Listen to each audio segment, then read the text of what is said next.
The clock on the wall read 9:47 p.m. and Lisa's feet felt like they were on fire. She'd been on her feet for almost 11 hours straight, running back and forth between greasy tables at Joe's diner. The smell of fried onions and burnt coffee had seeped into her uniform so deep that she wondered if it would ever come out.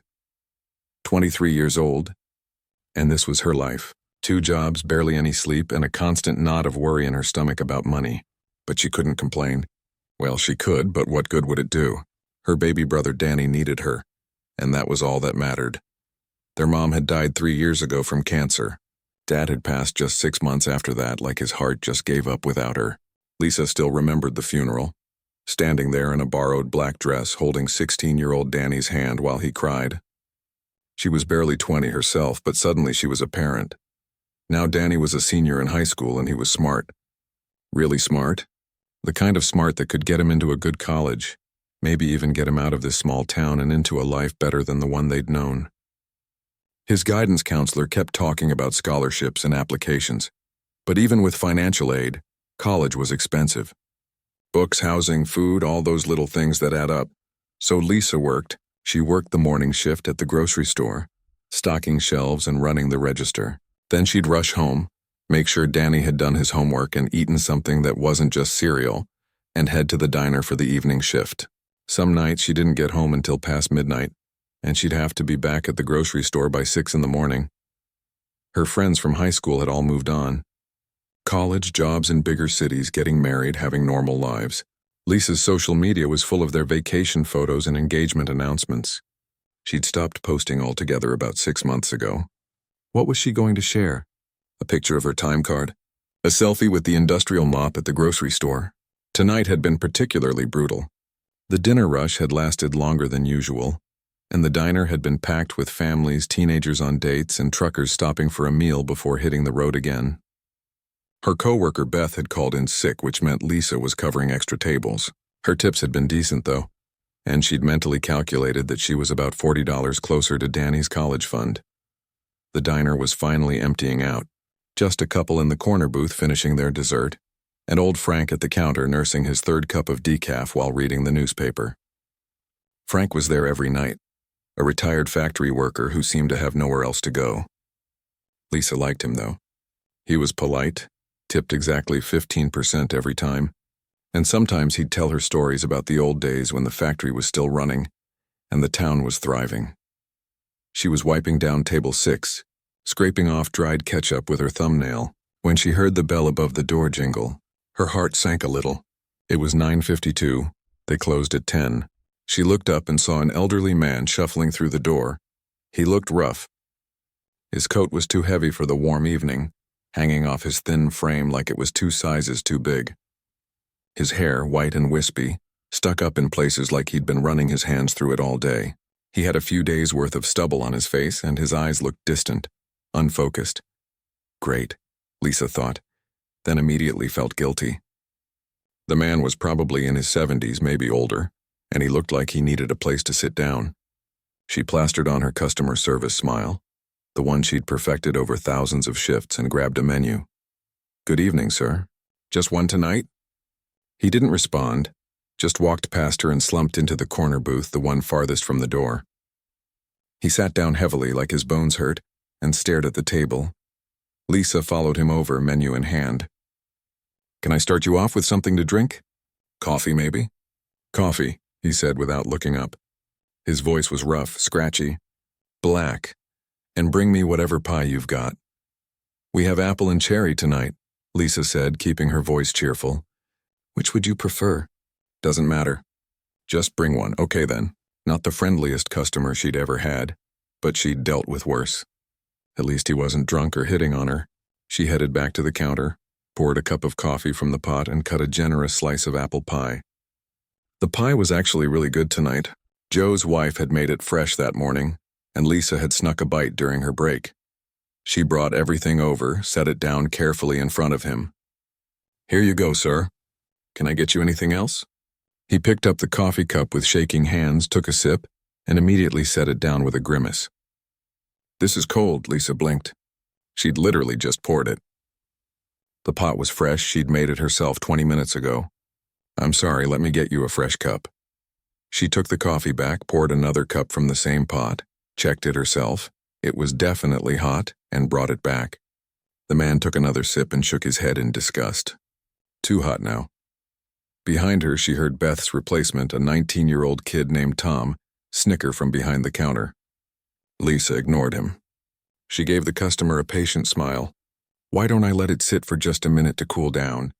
I'll check back with you." She had other tables to clear, the couple was ready for their check, and Frank needed a refill.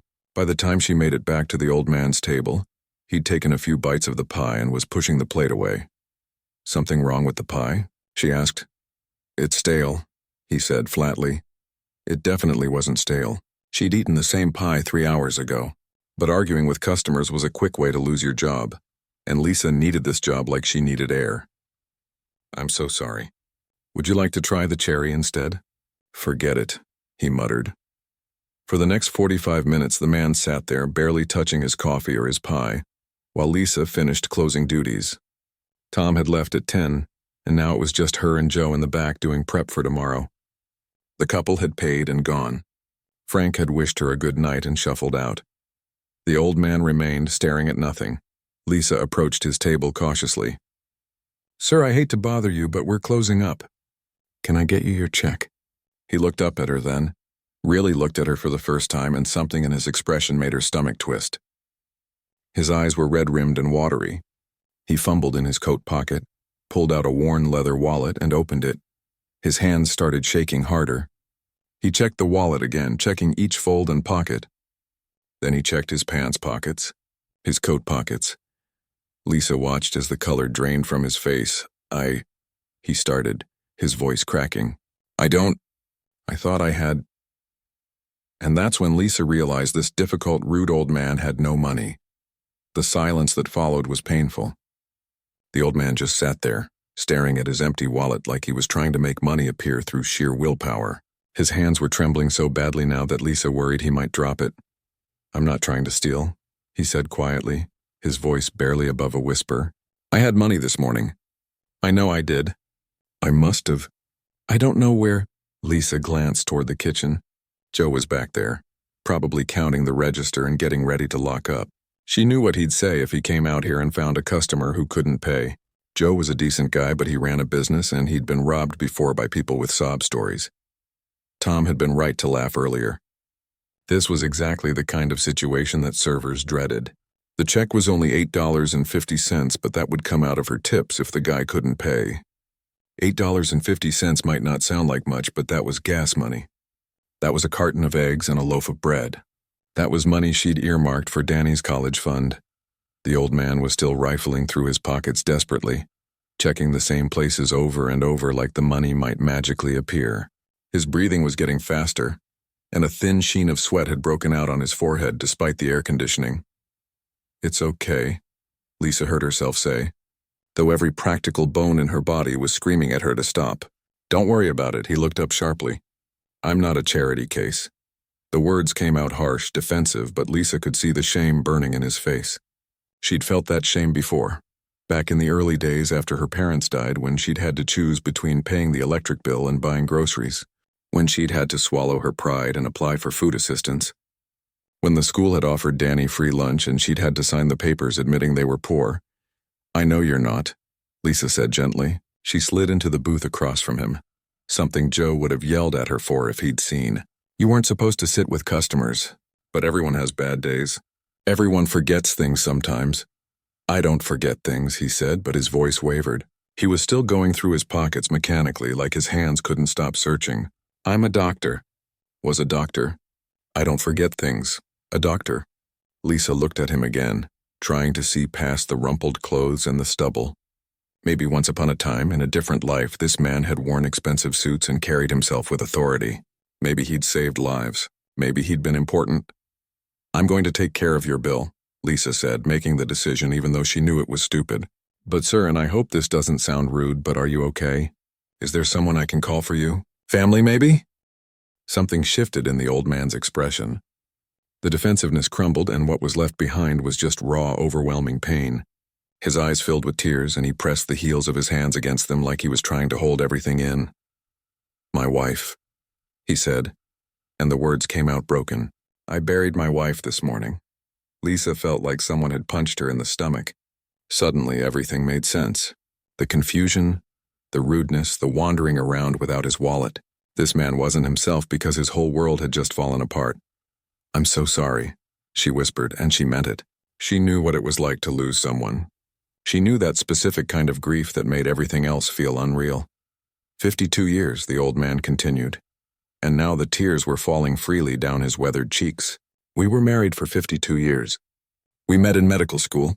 She was smarter than me, funnier than me, better than me in every way, and now she's gone." He covered his face with his hands, his shoulders shaking. Lisa looked around desperately, but the diner was empty. Joe was still in the back, probably in his office by now doing paperwork. It was just her and this grieving stranger. "What was her name?" Lisa asked softly. He lowered his hands, looking surprised by the question. "Catherine. Her name was Catherine. Tell me about her," Lisa said. She didn't know what else to do. She just knew that this man shouldn't be alone right now. And she knew what it felt like when nobody asked about the people you'd lost, when everyone just wanted you to move on and stop being sad where they could see you. And so he did. The words started slowly at first, then came pouring out like a dam had broken. He told her about meeting Catherine in anatomy class, how she'd corrected him about the location of the spleen, and he'd fallen in love with her right then. How they'd gotten married the summer after graduation, in a tiny ceremony because they were both broke. How they'd built their careers together, him in surgery and her in research. He told her about their travels, the medical missions they'd done together in rural areas, the lives they'd saved. He told her about their garden, how Catherine had loved roses and had filled their backyard with dozens of varieties. He told her about their Sunday morning routine, crossword puzzles, and coffee on the back porch. She was sick for 2 years, he said, his voice getting quieter. "Cancer. I'm a cardiac surgeon. I've saved hundreds of lives, and I couldn't save her. I couldn't fix her." Lisa reached across the table and put her hand over his. His skin was paper-thin and cold. "I lost both my parents," she said. "My mom to cancer too, and then my dad just gave up. I know it's not the same as losing a spouse, but I know what it's like when the person who made your life make sense is just gone." He looked at their joined hands, then back up at her face, really seeing her for the first time. "You're very young to have lost so much." 23, Lisa said. "My brother Danny was only 16 when Mom died. I had to drop out of college to take care of him. Some days I'm so tired I can barely think straight, and I'm scared all the time that I'm not doing it right, that I'm failing him." "But you're here," the old man said. "You're working, you're trying. That's what matters." They talked for almost an hour. Joe poked his head out once, saw Lisa sitting with a customer, and started to say something. But Lisa gave him a look that said, "Please, not now," and he retreated back to his office. The old man, whose name was Dr. Walter Green, told her about the funeral that morning, how he'd stood there in the church listening to people offer condolences that meant nothing, how he'd gone home to their empty house and couldn't stand the silence, how he'd just started walking anywhere, trying to outrun the grief. He'd walked for hours, miles probably, until his feet hurt and he'd found himself at the diner. "I forgot my wallet on the kitchen counter," he said. "I forgot to eat. I forgot everything except that she's gone." Lisa understood. In those first weeks after her mom died, she'd forgotten things too. She'd shown up to work on her day off. She'd put the milk in the pantry instead of the fridge. She'd called her mom's phone just to hear her voice on the voicemail, forgetting for a moment that she was gone. "Where do you live?" Lisa asked. "Is it far?" Dr. Green gave her an address that was about 20 minutes away, in the nice part of town where the houses had big yards and 2-car garages. "I can walk," he said. "I don't want to trouble you." "It's almost midnight and you've been walking all day," Lisa said firmly. "I'm calling you a cab." "I don't have my wallet," he reminded her. "I'll take care of it," Lisa said, and she did. She used the diner's phone to call the local cab company. Then she went back to the kitchen and paid Joe for Dr. Green's meal out of her tip money. Joe raised his eyebrows but didn't comment. While they waited for the cab, Dr. Green seemed to steady himself a bit. The crying had stopped, though his eyes were still red. He kept thanking her, saying he didn't deserve her kindness after how rude he'd been. "You weren't rude," Lisa said, though they both knew he had been. "You were hurting. There's a difference." When the cab pulled up outside, its headlights cutting through the darkness, Lisa walked Dr. Green to the door. The night air was cooler now, a slight breeze carrying the smell of honeysuckle from somewhere nearby. For a moment they just stood there on the sidewalk, this unlikely pair, a grieving old man and the exhausted young waitress. "I don't even know your name," Dr. Green said suddenly. "Lisa. Lisa Chen." He extended his hand formally, and she shook it. His grip was surprisingly strong. "Thank you, Lisa Chen. You didn't have to be kind to a rude old man who couldn't even pay for his coffee. But you were. That means something." "We all need kindness sometimes," Lisa said simply. She paid the cab driver $20 from her tips and made sure Dr. Green was safely in the back seat before the car pulled away. She watched the taillights disappear down the street, then turned and walked back into the diner. Joe was waiting by the door, keys in hand, ready to lock up. "That was a nice thing you did," he said gruffly. "Stupid, but nice." Lisa managed a tired smile. "Story of my life." She drove home in her beat-up Honda, the one that made a weird rattling noise whenever she went over 40 miles per hour. The radio was broken, so she drove in silence, thinking about Dr. Green and Catherine and 52 years of marriage that had just ended. She thought about love and loss and how fragile everything really was. When she got home, Danny was still awake, sprawled on the couch with his laptop, supposedly doing homework but probably watching videos. Their apartment was small, just a 2-bedroom on the 3rd floor of an old building, but it was theirs. Lisa had worked hard to make it feel like a home, with thrift store furniture and plants on the windowsill that she usually forgot to water. "You're late," Danny said, not looking up from his screen. "Had a last-minute customer," Lisa said, dropping her keys on the counter and kicking off her shoes. Her feet felt like they belonged to someone else. "Did you eat?" "Made spaghetti. Left you some." Lisa found the pot on the stove, the pasta probably cold by now, but she was too tired to heat it up. She ate it standing at the counter, barely tasting it. Danny closed his laptop and came into the tiny kitchen, leaning against the doorframe. "You look dead," he said. "Thanks. You really know how to make a girl feel special." "I'm serious, Lisa. You're working too much." "We've had this conversation," Lisa said, not wanting to get into it again. They had this fight at least once a week. Danny thought she should cut back her hours, maybe take out loans for his college. Lisa refused to let him start his adult life drowning in debt like so many of their friends' older siblings. "I could get a job," Danny offered, like he always did. "Your job is school," Lisa said, like she always did. "Your job is getting good grades and getting into a good college." "That's it," Danny sighed, running a hand through his dark hair. He looked more like their dad every day, which made Lisa's heart hurt in a way she couldn't quite explain. "I just hate seeing you like this. Mom and Dad wouldn't want you killing yourself for me. Mom and Dad would want you to have every opportunity they never had," Lisa said firmly. "And that's what I'm going to give you." End of discussion. But later that night, lying in bed and staring at the ceiling while the neighbor's TV blared through the thin walls, Lisa wondered if Danny was right. She was so tired. Tired in her bones, tired in her soul. Sometimes she felt like she was running on a treadmill that just kept getting faster. And no matter how hard she worked, she never got anywhere. She thought about Dr. Green again, about how he'd looked in that booth, a man who had probably once been at the top of his field, reduced to searching his pockets for money he didn't have. Life could change so fast. One day you're planning your future. The next day you're planning a funeral. Lisa fell asleep thinking about Catherine and her roses, wondering if Dr. Green would be okay going home to that empty house and that empty bed. 3 days passed. Lisa worked her shifts, came home, made sure Danny was fed and doing his homework, then collapsed into bed to do it all over again. She thought about Dr. Green occasionally, hoping he was all right, but she didn't expect to ever see him again. That was how it worked in her line of business.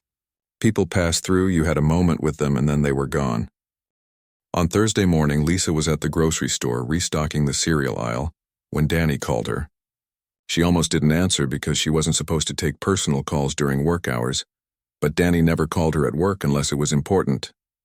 "What's wrong?" she said immediately, stepping behind a display of potato chips. "Nothing's wrong," Danny said, and there was something weird in his voice. Excitement, maybe. "But you need to see this. I'm texting you a link right now. Danny, I'm at work. I can't just... Trust me. Look at it." The text came through, a link to a local news website. Lisa clicked it. her phone taking forever to load on the store's terrible Wi-Fi. When the page finally appeared, she saw a video, a news anchor behind a desk. She turned the volume down low and held the phone close to her ear. Announcing a major charitable initiative today, the anchor was saying, Dr. Walter Green, one of the state's most renowned cardiac surgeons, held a press conference this morning to reveal the establishment of a $2 million scholarship fund in memory of his late wife, Catherine Green. Lisa's hand flew to her mouth. The camera cut to footage of Dr. Green, and it was definitely him, but he looked completely different. He was clean-shaven, wearing an expensive dark suit, standing at a podium with confidence and authority. This was the man he must have been before grief had undone him.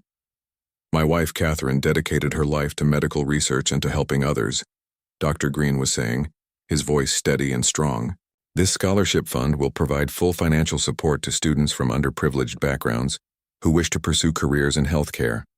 Catherine believed that everyone deserves access to quality medical care, and that starts with making sure talented young people aren't prevented from entering the medical field simply because they can't afford the education. The news anchor came back on screen. Dr. Green says he'll be personally reviewing applications and conducting interviews with potential scholarship recipients. Applications will be accepted starting next week. For more information, Lisa stopped listening. She was staring at the screen, at this man she'd shared coffee and conversation with just 3 days ago. $2 million. A full scholarship for healthcare students. Students like her. Her manager's voice cut through her thoughts. Chen, break's not for another hour. Lisa shoved her phone in her pocket and went back to stocking cereal, but her hands were shaking. Her mind was racing. It was probably nothing, just a coincidence. Dr. Green had been kind to her, sure, but he probably talked to lots of people. He probably didn't even remember her name. But when she got home that afternoon, she found something that made her heart stop. There was an envelope taped to her apartment door, the kind of thick, expensive envelope that important things came in. Her name was written on it in careful handwriting. Danny was already home, and he practically pounced on her when she walked in. Did you see it? The envelope. I didn't open it because it's addressed to you, but Lisa, what if... Give me a second, Lisa said, her hands trembling as she carefully opened the envelope. Inside was a handwritten letter on heavy cream-colored paper. She recognized the handwriting from the envelope. Dear Lisa, she read, her eyes scanning quickly. I hope this letter finds you well. I wanted to write to you personally because I owe you more than I can ever repay. 3 nights ago, you showed kindness to a stranger who didn't deserve it. You sat with me during one of the darkest moments of my life, and you reminded me that there is still goodness in the world. Lisa's hands were shaking so badly she almost dropped the letter. Danny was hovering next to her, trying to read over her shoulder, but she barely noticed. She kept reading. That night when I came to your diner, I wasn't in my right mind. I had just buried my wife of 52 years, and I was lost. Completely, utterly lost. I walked out of my house that evening with no plan, no destination. Part of me, I'm ashamed to say, didn't want to go on. I didn't know how to face a world without Catherine in it. Lisa's throat tightened. She remembered the look in his eyes that night, the hollowness there. But then I met you, the letter continued. A young woman who had every reason to be impatient with a rude customer at closing time. You could have turned me away or simply done your job and left it at that. Instead, you saw past my rudeness to my pain. You sat with me.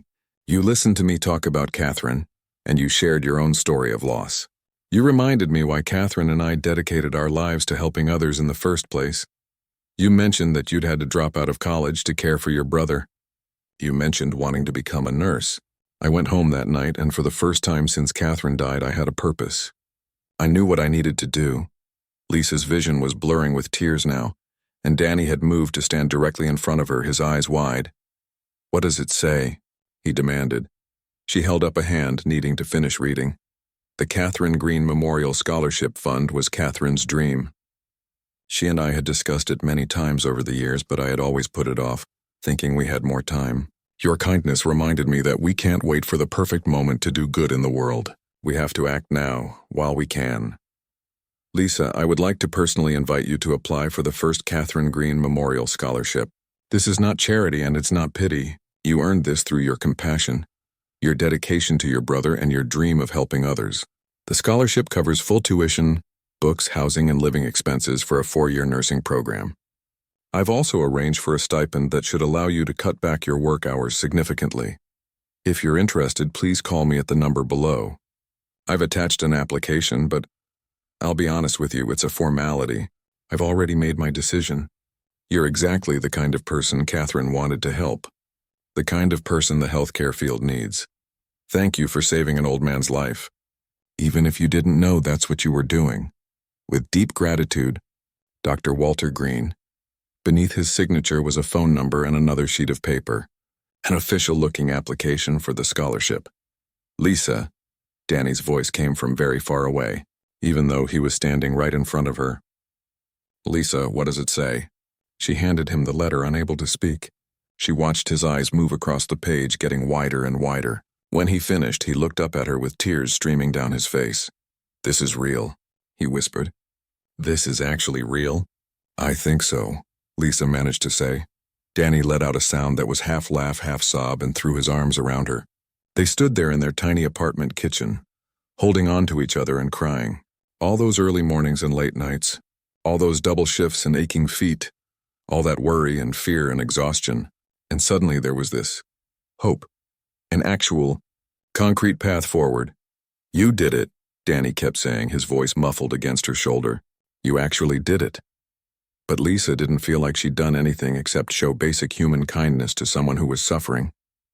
She couldn't wrap her mind around the fact that one simple act, one decision to sit down and listen instead of turning away, had led to this moment. That evening, after she and Danny had both calmed down, after they'd read the letter about 10 more times to make sure they hadn't misunderstood, Lisa called the number on the letter. Her hands were shaking as she dialed. Dr. Green answered on the second ring. His voice was warm, nothing like the broken man from the diner. Lisa, I was hoping you'd call. Dr. Green, I don't know what to say. This is too much, I can't possibly. You can and you will, he said firmly but kindly. Please let me do this. For Catherine. For myself. And for you, because you deserve it. They talked for over an hour. Dr. Green explained that he'd already set everything up. He'd contacted several nursing schools in the area and had secured her a spot in one of the best programs, pending her acceptance of the scholarship. Classes would start in the fall, just 4 months away. But what about the application? Lisa asked. Don't you need transcripts and essays and all that? I need to know that you're serious about this, Dr. Green said. That's all. The rest is just paperwork. I've seen your dedication in how you care for your brother. I've seen your compassion in how you treated a stranger. Those are the things that matter in healthcare, not just grades and test scores. I haven't been in school for 3 years, Lisa protested. What if I'm not smart enough anymore? What if I fail? Then you'll try again, Dr. Green said simply. But you won't fail. I know the kind of person you are, Lisa. You don't give up. Over the next few weeks, everything moved incredibly fast. Lisa filled out the scholarship application, which was surprisingly straightforward. Dr. Green had been right, it was mostly a formality. She met with him twice more, once at his office, which was in a gleaming medical building downtown, and once at his home. The house took her breath away. It was exactly as he'd described it, a beautiful 2-story with a sprawling backyard, and the roses, Catherine's roses, were everywhere. Climbing up trellises, lining the walkways, filling bed after bed with colors Lisa didn't even have names for. I've been taking care of them, Dr. Green said as they walked through the garden. It makes me feel close to her. They sat on the back porch, the same porch where Dr. Green and Catherine had done their Sunday crosswords, and he told her more about the scholarship program. There would be 5 recipients total, all students who'd faced significant hardships but had shown exceptional compassion and dedication to helping others. You're the first, he said. You're setting the example for what this scholarship means. Lisa met the other requirements easily. Her old college transcripts were good enough, and even though she'd been out of school for 3 years, she passed the entrance exam for the nursing program without much trouble. Turned out that taking care of her parents during their illnesses, managing their medications and doctor's appointments, had taught her more than she'd realized. The hardest part was telling Joe she'd be cutting back her hours at the diner. But Joe, gruff as he was, actually smiled when she explained why.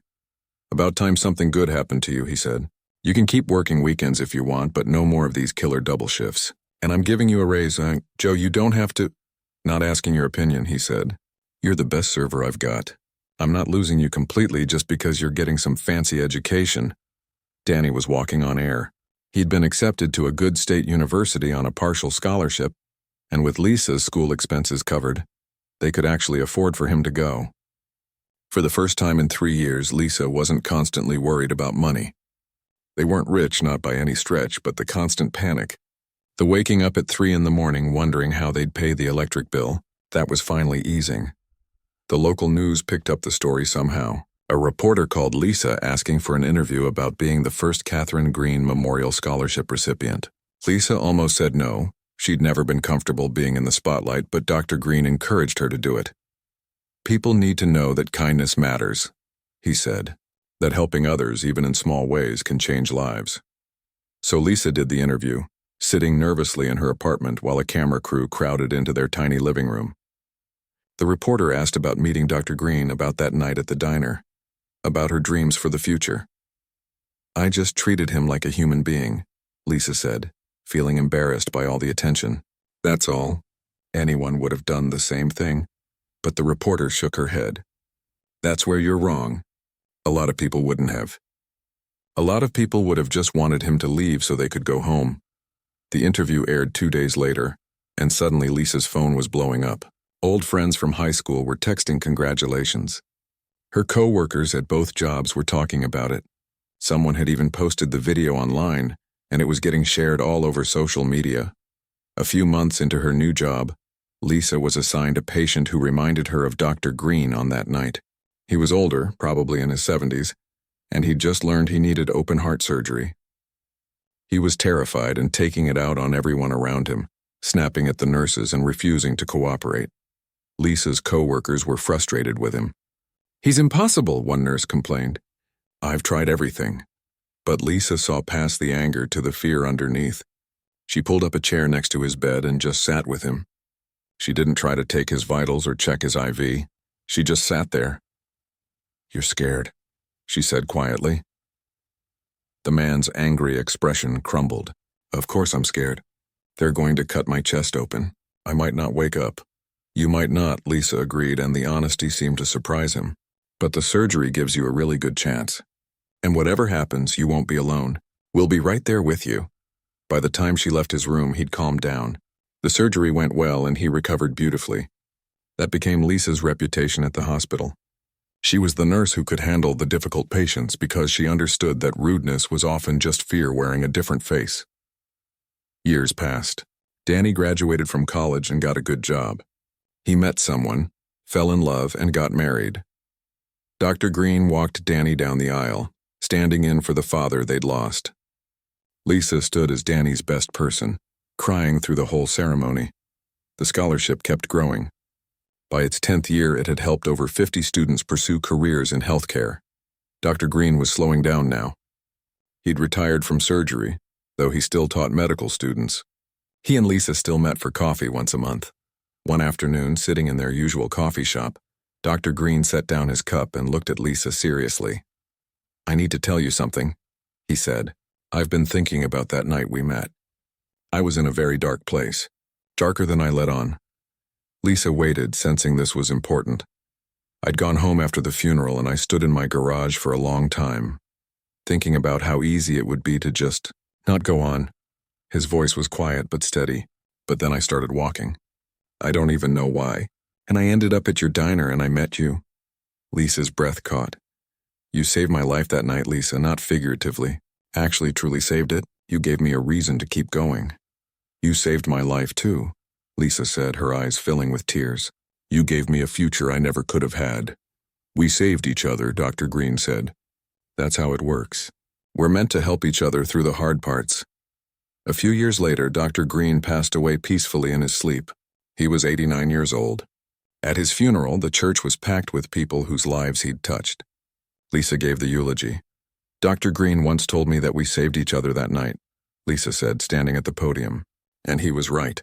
But the thing is, we keep saving each other every day, in small ways we might not even notice. Every time we choose kindness over convenience. Every time we see someone struggling and decide to help instead of look away. She looked at the photo of Dr. Green next to the casket, him and Catherine together, young and in love. That's the legacy they left us. Not just the scholarship, though, that's incredible, but the reminder that we're all connected and that our choices matter more than we know. The scholarship continued after his death. Dr. Green had set up an endowment to fund it forever. Lisa took over as director, reviewing applications and selecting recipients, looking for young people who had that same quality. Compassion that persisted even in the face of hardship. Now, when Lisa interviews scholarship candidates, she always asks them, "Tell me about a time when you helped someone even though it was difficult or inconvenient." The answers vary. Sometimes they're dramatic stories, but more often they're small moments. A teenager who sat with a lonely neighbor, a young person who stood up for someone being bullied, someone who shared their lunch with a hungry classmate. Those are the moments Lisa looks for, not grand gestures but simple human kindness. Because that's what changed her life. That's what saved Dr. Green's life. And that's what has the power to change the world, one small choice at a time. On the 10th anniversary of Dr. Green's death, Lisa visited his grave. It was next to Catherine's in a beautiful cemetery on a hill. Someone kept fresh roses on Catherine's grave year-round, a tradition Dr. Green had started. Lisa sat on the grass and talked to them like old friends. She told them about the latest scholarship recipients, about the hospital where she now worked as a nursing supervisor, about Danny's kids who were growing up kind and generous. "I hope you know how much you changed the world," she said to the quiet markers. "Not just my world, but the whole world, little by little through every person you helped." As she walked back to her car, Lisa thought about that young woman she'd been, exhausted and overwhelmed, wiping down tables at closing time. She thought about the old man who'd shuffled through the door, lost in grief. Two people at breaking points whose lives intersected at exactly the right moment. It wasn't magic. It wasn't fate. It was just a choice. A simple human choice to respond to someone's pain with kindness instead of indifference. And from that one choice, all of this had grown. Dozens of careers, thousands of patients helped.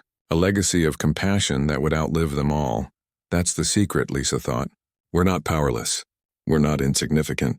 Every single day we make choices that ripple outward in ways we can't predict. Every interaction is a chance to either diminish someone or lift them up. And when we choose kindness, even in small ways, even when we're tired, even when it costs us something, we're changing the world. One person at a time, one moment at a time, one choice at a time. Sometimes we get to see the ripples spread. We get to witness the incredible things that can grow from one simple act of compassion. But even when we don't see it, even when we never know the impact we've had, it still matters. It always matters. Because in the end, we're all just people trying to get through this difficult, beautiful life. And the least we can do, the most powerful thing we can do, is to be kind to each other along the way. 20 years after that night at the diner, Lisa stood in front of a mirror adjusting her white coat. Today was special. She'd been invited to speak at the annual Catherine Green Memorial Scholarship Ceremony, but this year was different. This year marked the scholarship's 20th anniversary, and over 200 students had been helped. The ceremony was held in a grand hotel ballroom. Lisa walked in and was overwhelmed by what she saw. Hundreds of people filled the room. Former scholarship recipients who were now doctors, nurses, therapists, and researchers, their families, current students, and in the front row, a special section reserved for people whose lives had been saved by these healthcare workers. A young doctor named Kevin approached her. He'd been one of the early scholarship recipients, the one who'd been homeless. "Lisa, I wanted you to meet someone." He gestured to an elderly woman in a wheelchair. "This is Mrs. Patterson. I diagnosed her heart condition last year. If I hadn't been in medical school, if I hadn't received the scholarship, I wouldn't have been there to save her life." Mrs. Patterson grabbed Lisa's hand. "Thank you," she said, tears in her eyes. "Thank you for starting all of this." But Lisa shook her head gently. "I didn't start anything. I just showed kindness to one person on one difficult night. Dr. Green and Catherine started this, and now all of you are carrying it forward." Throughout the evening, Lisa heard story after story. A nurse who'd comforted a dying patient, holding their hand through their final moments. A doctor who'd spent extra hours with a scared teenager, explaining their diagnosis until they understood. A therapist who'd talked someone through a crisis at 3 a.m. Each act of compassion creating more ripples, touching more lives. When it was time for Lisa to speak, she walked to the podium feeling the weight of the moment. She looked out at all those faces, all those lives that had been changed by one scholarship, one act of kindness that had multiplied beyond anything she could have imagined. 20 years ago, I was a waitress working 2 jobs, barely surviving, Lisa began. I was tired, broke, and scared about the future. Then an elderly man came into the diner just before closing. He was rude, difficult, and couldn't pay his bill. I had every reason to turn him away. I almost did.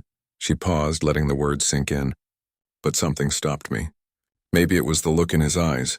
Maybe it was remembering my own pain. Whatever it was, I chose to sit with him, to listen, to help. That choice changed both our lives forever. Lisa's voice grew stronger. But here's what I want you to understand. That wasn't a special moment. I'm not a special person. I was just someone who on a hard day chose kindness over convenience. And that's something every single one of us can do every single day. She looked directly at the current scholarship recipients, young people just starting their journeys. You're going to have days when you're exhausted, when patients are difficult, when you want to take the easy path. On those days, remember this: you never know whose life you're saving. Not just medically, but emotionally, spiritually.